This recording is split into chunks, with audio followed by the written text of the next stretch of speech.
আসসালামু আলাইকুম।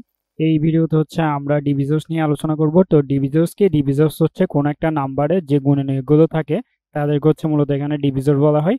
অর্থাৎ হচ্ছে আমরা যদি এখানে 36 এর গুণনীয়কগুলো দেখি তাহলে হচ্ছে আমাদের 36 এর গুণনীয়ক কি আসে, এই 1 2 3 4 6 9 12 8 36 এদেরকে হচ্ছে ডিভিজর্স বলা হয় 36 এর, কারণ এই সবগুলো নাম্বার দিয়ে আমরা হচ্ছে 36 কে যদি মড করি তাহলে কিন্তু আমরা রেজাল্ট পাবো কত, নিঃশেষে বিভাজ্য অর্থাৎ 0। তাহলে হচ্ছে আমাদের এখানে 36 এর যে গুণনীয়কগুলো আছে তাদেরকে হচ্ছে আমরা কিভাবে জেনারেট করতে পারি, আমরা যদি একটু করে কোডটা দেখে নিই তাহলে হচ্ছে এই ডিভিজর গুলো বের করার জন্য আমরা হচ্ছে এখন ইমপ্লিমেন্ট করব আমাদের কোডের মধ্যে গিয়ে। তো আমরা জাস্ট ইন্টিজার n দিয়ে দিলাম, দেন হচ্ছে আমরা সি ইন দিব হচ্ছে n, অ্যান্ড আমরা হচ্ছে একটা লুপ চালাবো ইন্টিজার i ইকুয়াল 0 থেকে i লেস দেন n পর্যন্ত। n পর্যন্ত কেন চালাচ্ছি, কারণ হচ্ছে আমাদের যে ডিভিজর্স গুলো থাকে তারা অবশ্যই হচ্ছে আমাদের যে নাম্বারটা দেওয়া থাকে তার থেকে অবশ্যই ছোট হয়।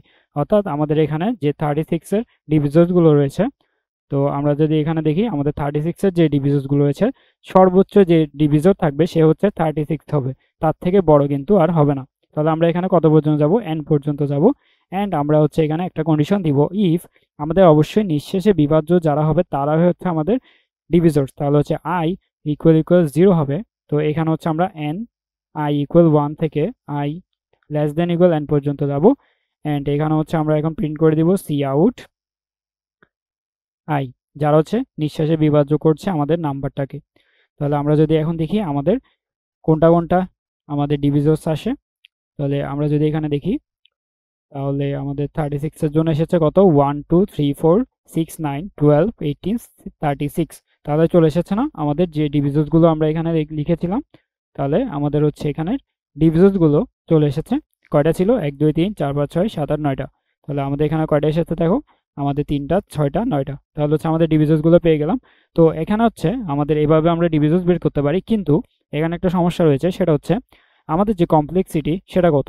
এখানে হচ্ছে আমরা 1 থেকে n পর্যন্ত কিন্তু এখানে লুপ চালাচ্ছি। তাহলে যেহেতু হচ্ছে আমরা n পর্যন্ত লুপ চালাচ্ছি, আমাদের এখানে কমপ্লেক্সিটি দাঁড়াবে ও অফ n। তাহলে এখন চলো আমরা হচ্ছে এটাকে ইমপ্রুভ করার ট্রাই করি, আমরা হচ্ছে এর চেয়ে কম কমপ্লেক্সিটিতে আমরা কি এটা সলভ করতে পারি কিনা। তাহলে আমরা যদি এখন চলে যাই আমাদের হোয়াইট বোর্ডে, অ্যান্ড এখানে যদি দেখি আমাদের 36 এর জন্য যে ডিভিজনস গুলো রয়েছে তারা কিভাবে এসেছে। তাহলে আমরা যদি দেখি এখানে 1 কে আমরা 36 দিয়ে গুণ করার পর আমরা কি পেলাম, আমরা 1 কে 36 দিয়ে গুণ করার পর আমরা পেলাম 36। দেন হচ্ছে আমরা 2 যখন এসেছে 2 কে আমরা কত দিয়ে গুণ দিলাম, 18 দিয়ে গুণ দিলাম, অ্যান্ড এখানে পেলাম কত, 36। দেন আমরা যদি এখানে দেখি আমাদের 3 কে আমরা গুণ দিলাম কত, 3 কে হচ্ছে আমরা গুণ দিলাম আমাদের 12 দিয়ে, অ্যান্ড এখানে আমরা কত পেলাম, আমাদের এখানে 36 পেলাম। দেন আমাদের এসেছে কত, 4। তাহলে 4 কে আমরা গুণ দিলাম কত দিয়ে, 9 দিয়ে, দেন হচ্ছে আমাদের কত আসবে, 36। তাহলে এভাবে হচ্ছে আমাদের যে উপরের যেগুলো ছিল গুণনীয়ক তাদের হচ্ছে আমরা কিভাবে পাচ্ছি সেটা দেখলাম। দেন হচ্ছে আমাদের কত ছিল, 6। তাহলে 6 কে আমরা কত দিয়ে গুণ দিলাম, আমরা 6 কে 6 দিয়ে গুণ দিলে কত পাই, 36। তাহলে আমাদের এখন যদি আমরা খেয়াল করি আমাদের 1 কে 36 দিয়ে গুণ দিলে 36। ওকে, তো এখন যদি আমরা একটা জিনিস খেয়াল করি, 36 কে যখন হচ্ছে আমরা 1 দিয়ে গুণ দিচ্ছি তখন হচ্ছে আমরা 36 পাচ্ছি, কিন্তু 36 কে যখন আমরা 1 দিয়ে ডিভাইড করি তখন কিন্তু আমরা 36 পেয়ে যাই। তাহলে এখন যদি আমরা দেখি 1 কে আমরা 36 দিয়ে গুণ করার পর কিন্তু আবার 36 পেয়ে যাচ্ছি। সেম ভাবে আমরা যখন হচ্ছে 2 তে গেলাম, 2 ইন্টু 18 ইকুয়াল 36। তাহলে 2 ইন্টু 18 ইকুয়াল 36। তাহলে আমরা যখন হচ্ছে 36 কে 2 দিয়ে ডিভাইড করব তখন আমরা কত পাবো, 18। তাহলে দেখো আমরা 18 কে আবার যদি 2 দিয়ে গুণ করি তাহলে কিন্তু আমরা সেম রেজাল্টই পাচ্ছি, অর্থাৎ 36ই পাচ্ছি। আবার 2 দিয়ে যখন হচ্ছে আমরা 18 কে গুণ দিচ্ছি আমরা 36 পাচ্ছি। তাহলে আমাদের বলতে পারি যে গুণনীয়কটা আমাদের আসবে সেটা হচ্ছে আমাদের, সেটাকে দিয়ে যদি আমরা মেইন যে নাম্বারটা আমাদের রয়েছে সেটাকে ভাগ করি তখন কিন্তু আমরা যে নাম্বারটা পাবো সেটাও কিন্তু একটা কি হবে, ডিভিজর হবে। আমরা যদি এখানে দেখি 3 এসেছে, অর্থাৎ 3 এখানে হচ্ছে 36 একটা ডিভিজর। তাহলে 3 কে 3 দিয়ে যদি আমরা 36 কে ডিভাইড করি তাহলে আমরা কত পাবো, তাহলে আমরা পাবো হচ্ছে 12। তাহলে যখনই হচ্ছে আমরা 12 পাচ্ছি তাহলে আমরা বলতে পারি 3 একটা আমাদের ডিভিজর, 12 হচ্ছে আমাদের আরেকটা ডিভিজর। দেন হচ্ছে আমরা কত পেলাম, তারপরে হচ্ছে আমরা 4 দিয়ে আমরা হচ্ছে এখানে 9, 4 ইন্টু 9 ইকুয়াল 36 পেলাম। তাহলে 36 আমরা যদি 4 দিয়ে ডিভাইড করি আমরা কত পাবো? 9 পাবো। তাহলে 4 যেমন একটা ডিভিজর, এখানে 9 কিন্তু একটা ডিভিজর। তাহলে আমরা একটা ডিভিজর দিয়ে কিন্তু আরেকটা ডিভিজরকেও পেতে পারি। কিভাবে? আমরা হচ্ছে জাস্ট 36কে ওই নাম্বারটা দিয়ে ডিভাইড করলেই আমরা হচ্ছে আরেকটা ডিভিজরও পেয়ে যাচ্ছি। তাহলে এই কনসেপ্টটা কাজে লাগাই আমরা হচ্ছে কি করতে পারি? এই কনসেপ্টটা কাজে লাগিয়ে আমরা আমাদের কমপ্লেক্সিটি আরও কমিয়ে দিতে পারি। কেমন? আমরা হচ্ছে দেখো, এরপরে আমরা কতটুকু দেখলাম? আমরা হচ্ছে 6 পর্যন্ত এখানে লিখে ফেললাম। দেন হচ্ছে আমাদের 9 আসবে। ওকে, তো 9 যখন আসবে আমরা 9 ইন্টু আবার কি করব? 9 ইন্টু 4 করলে আমাদের আসবে হচ্ছে 36।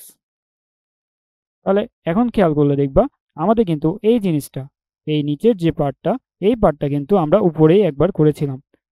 আমরা কিন্তু 4 দিয়ে 9কে গুণ করার পর আমরা কিন্তু 36 পেয়েছিলাম। সেম কাজটা আমরা আবার করলাম 9 ইন্টু 4, দেন হচ্ছে আমাদের 36 আসলো। তাহলে এই কাজটা যদি আমরা একবার করতাম তাহলে কিন্তু আমাদের এই কাজটা আর করা লাগতো না। এই জায়গায় আমরা হচ্ছে কি করতে পারতাম? আমরা হচ্ছে 4 ইন্টু 9, 36 যখন এসেছে তখন আমরা 36কে আবার যদি 4 দিয়ে ডিভাইড দিতাম তখন কিন্তু আমরা 9ও পেয়ে যেতাম। তাহলে এভাবে হচ্ছে আমাদের কি করতে পারি? আমরা হচ্ছে কাজগুলোকে আরও কমিয়ে দিতে পারি। তাহলে কাজগুলোকে আমরা যখন কমিয়ে দিব তাহলে হচ্ছে আমাদের কমপ্লেক্সিটি কি হবে? আরও কমে যাবে। তো আমরা হচ্ছে এই কনসেপ্টটা কাজে লাগিয়ে আমরা হচ্ছে এখন দেখব আমাদের কমপ্লেক্সিটিকে আমরা কমাতে পারি কিনা।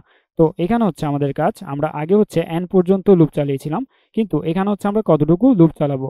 তাহলে আমরা দেখতে পেলাম 6 পর্যন্ত গিয়ে আমাদের কিন্তু এখানে কি হলো? আমাদের এখানে আবার রিপিট হচ্ছে। 6 এর পর থেকে আমরা হচ্ছে আবার রিপিট হচ্ছে। তাহলে 6টা কিভাবে আসলো সেটা হচ্ছে আমরা এখন দেখি। তাহলে 6টা কিভাবে আসলো? আমরা যদি 1 এবং 36 এখানে যে নাম্বারগুলো রয়েছে এই পাশের নাম্বার, এই নাম্বারগুলোকে আমরা হচ্ছে কি ধরে নিব? এই নাম্বারগুলোকে আমরা হচ্ছে আই ধরে নিব। অ্যান্ড এই পাশের নাম্বার যেগুলো রয়েছে তাদেরকে হচ্ছে আমরা কি ধরবো? এই পাশের নাম্বারগুলোকে আমরা হচ্ছে জে ধরে নিব। তাহলে এদেরকে ধরলাম জে, এদেরকে ধরলাম আই। তাহলে আই ইন্টু জে করলে আমরা কি পাচ্ছি? আমরা হচ্ছে এখানে এন পাচ্ছি। তাহলে আই ইন্টু জে করলে আমরা এন পাচ্ছি। তাহলে আমরা বলতে পারি এখানে অবশ্যই যে নাম্বারটা আসবে, অর্থাৎ এখানে গুণ করার পর যে নাম্বারটা আসবে সেটা যদি এন হয়, অ্যান্ড আমাদের যখন 6-এ গেলাম, 6-এর ক্ষেত্রে আমাদের কি হলো? আই এবং জে দুইটাই কিন্তু ইকুয়াল। তাহলে আই এবং জে দুইটা যখন ইকুয়াল হলো আমরা এখানে বলতে পারি i into i equal n. এটা কিন্তু আমরা বলতে পারি। তাহলে আই ইন্টু আই ইকুয়াল যখন এন হবে তখন আমরা কি বলতে পারি? I square equal n. Then আমরা কি বলতে পারি? দেন আমরা বলতে পারি আই ইকুয়াল রুট এন। তাহলে আমরা রুট এন পর্যন্ত এখানে লুপ চালালে আমরা কিন্তু এই নাম্বারগুলো জেনারেট করে ফেলতে পারবো। অর্থাৎ আমাদের এখানে রুট এন পর্যন্ত, অর্থাৎ স্কোয়ার রুট অফ এন পর্যন্ত আমাদের এখানে লুপ চালালেই হয়ে যাবে। তাহলে আমরা যদি এখানে 36-এর জন্য দেখি, 36কে রুট করলে আমরা কত পাই? 36কে আমরা যদি রুট করি আমাদের আসে হচ্ছে 6। তাহলে যখনই আমরা 6 আসলো আমরা বলতে পারি 36-এর জন্য আমরা 6 পর্যন্ত লুপ চালালেই আমাদের এই কাজটা হয়ে যাবে। তাহলে আমরা যদি এখন দেখি আমাদের ইমপ্লিমেন্টেশনে এই লজিকটা আমরা কাজে লাগিয়ে আমরা কি করব? কমপ্লেক্সিটিকে আরও কমিয়ে দিব। তাহলে এখন আমাদের কতটুকু যেতে হবে? স্কোয়ার রুট অফ এন পর্যন্ত যাব। ওকে, দেন হচ্ছে আমরা এখানে কি করব? যখনই হচ্ছে আমাদের নিঃশ্বাসে বিভাজ্য যাবে আমরা এখানে কি করব? সি আউট করে দিব। সি আউট করে দিব আমাদের এন ডিভাইডেড বাই আই। যখনই হচ্ছে আমরা আই পাচ্ছি আমরা সাথে সাথে কি করব? আমাদের এখানে এন ডিভাইডেড বাই আইকেও প্রিন্ট করে দিব। আশা করি এটা বুঝতে পেরেছো। যখন হচ্ছে আমরা এখানে কি পাবো? আমরা হচ্ছে এখানে একটা এই পাশের নাম্বারগুলো পাবো। তো এটা হচ্ছে আমি মুছে দিই। তাহলে এখানে যখন হচ্ছে আমরা 1 পাচ্ছি তখন আমরা প্রিন্ট করে দিচ্ছি কত? n ডিভাইডেড বাই, অর্থাৎ এখানে 36 প্রিন্ট হয়ে যাবে।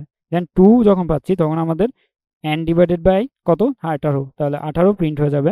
দেন হচ্ছে আমাদের 3 এর সাথে সাথে 12ও প্রিন্ট হবে। দেন 4 এর সাথে সাথে 9, 6 এর সাথে সাথে 6 প্রিন্ট হবে। তাহলে আমরা যদি দেখি এখন আমাদের আউটপুটটা কত আসে। তো দেখো এখানে হচ্ছে আমাদের আউটপুটটা চলে এসেছে।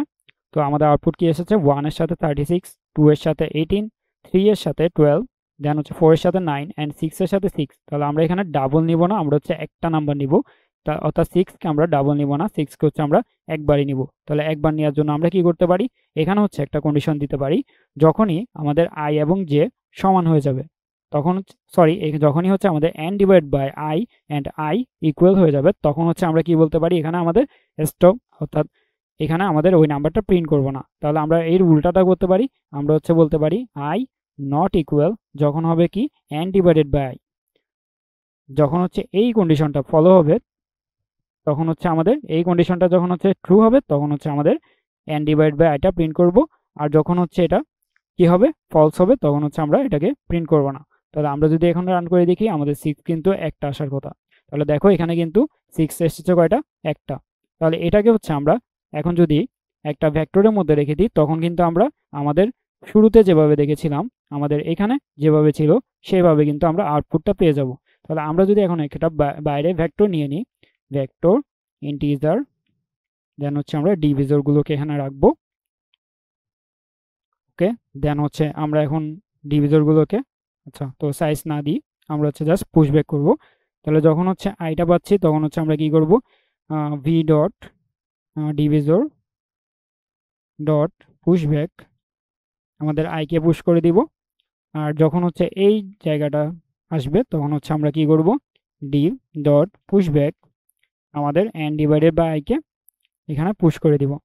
দেন হচ্ছে নিচে গিয়ে আমরা কি করব, নিচে গিয়ে হচ্ছে আমরা ভেক্টরটাকে আমাদের যে ডিভ ভেক্টরটা নিলাম সেই ভেক্টরটাকে আমরা হচ্ছে সর্ট করে দিব ব্যাক ডিভিজর। তো আমরা হচ্ছে এখানে সর্ট ফাংশন কল দিব অ্যান্ড ডিভিজর ডট বিগিন, দেন হচ্ছে আমাদের ডিভ ডট এন্ড। তাহলে এভাবে হচ্ছে আমাদের সর্ট করে দিব। অ্যান্ড এখন হচ্ছে আমরা ফর লুপ অথবা হচ্ছে আমরা এখানে কি করতে পারি, for loop auto IT Depp, আমরা জাস্ট এলিমেন্টগুলো দেখবো তাই হচ্ছে আমরা এখানে অটো ফাংশন চালিয়ে দিলাম। অ্যান্ড এখানে হচ্ছে আমরা আইটি দিয়ে জাস্ট আউটপুটটা দেখে নিব, আমাদের ভেক্টরের মধ্যে ডিভিজরগুলো কিন্তু চলে এসেছে। তাহলে আমরা দেখতে পাচ্ছি 1 2 3 4 6 9 12 18 16 36। তাহলে হচ্ছে আমাদের যেভাবে শুরুতে দেখেছিলাম 36 এর ডিভিজর সেভাবে কিন্তু আমরা এখানে আউটপুটটা পেয়ে গেলাম। তাহলে এভাবে হচ্ছে আমাদের ডিভিজরগুলোকে আমরা আরও টাইম কমপ্লেক্সিটি কমিয়ে আমরা হচ্ছে এখানে করতে পারি। তাহলে এখানে আমরা যদি এখন দেখি আমাদের টাইম কমপ্লেক্সিটিটা কত হলো, আমরা কিন্তু আগে যে কোডটা করেছিলাম সেখানে কিন্তু ও অফ এন ছিল, এখন আমাদের কত হলো, তাহলে এখন হচ্ছে আমরা কতটুকু চালাচ্ছি স্কোয়ার রুট অফ এন, অর্থাৎ আমাদের এখানে কিন্তু অনেক টাইম সেভ হচ্ছে। অর্থাৎ এখানে আগে ছিল ও অফ এন অ্যান্ড এখন হয়ে গেল কত ও অফ রুট ওভার এন। তাহলে দেখো এখানে কিন্তু অনেকটাই টাইম কমে গেল। তাহলে এভাবে হচ্ছে আমরা আমরা আরও এফিসিয়েন্টলি আমাদের এই ডিভিজরগুলোকে জেনারেট করতে পারি। তাহলে এই ডিভিজরগুলো আমরা যখন জেনারেট করলাম তো আমরা হচ্ছে এখানে ডিভিজর জেনারেট করার পর আমরা এখানে আরেকটা কাজ করতে পারি, সেটা হচ্ছে এই স্কোয়ার রুট অফ এনের জায়গায় আমরা কি করতে পারি, এখানে just I into I less than n এটাও করে দিতে পারি। এটাও করা আর আগেরটা করা কিন্তু সেম কাজ। কেন সেম কাজ, আমরা যদি এখানে দেখি আমরা হচ্ছে আগের কোডে যদি ফেরত যাই, আমরা হচ্ছে আগে যেটা লিখেছিলাম তো আমরা হচ্ছে এখানে যদি দেখি আমরা কি করেছিলাম, I into i equal N করেছিলাম। তাহলে আই স্কোয়ার এর পরে এসেছিল, তাহলে এখানে বলতে পারি না আই ইন্টু আই যতক্ষণ হচ্ছে লেস দেন ইকুয়াল এন হবে ততক্ষণ আমাদের এখানে লুপটা চলবে। তাহলে আমরা এখানে কি বলতে পারি, i into I less than equal N হলে তখন হচ্ছে আমাদের সেম আগে যে কাজটা হয়েছিল সেই কাজটাই হবে। তাহলে আমাদের এখানে যদি রান দিয়ে দেখি আমাদের কিন্তু আউটপুট সেম আসবে। তাহলে এভাবে হচ্ছে আমরা লিখতে পারি। তো এখানে হচ্ছে আমাদের কমপ্লেক্সিটি কত হলো, ও অফ রুট এন। তাহলে এভাবে হচ্ছে আমরা ও অফ এন এ না করে ও অফ রুট এন দিয়ে আমাদের ডিভিজরগুলোকে বের করে ফেলতে পারবো।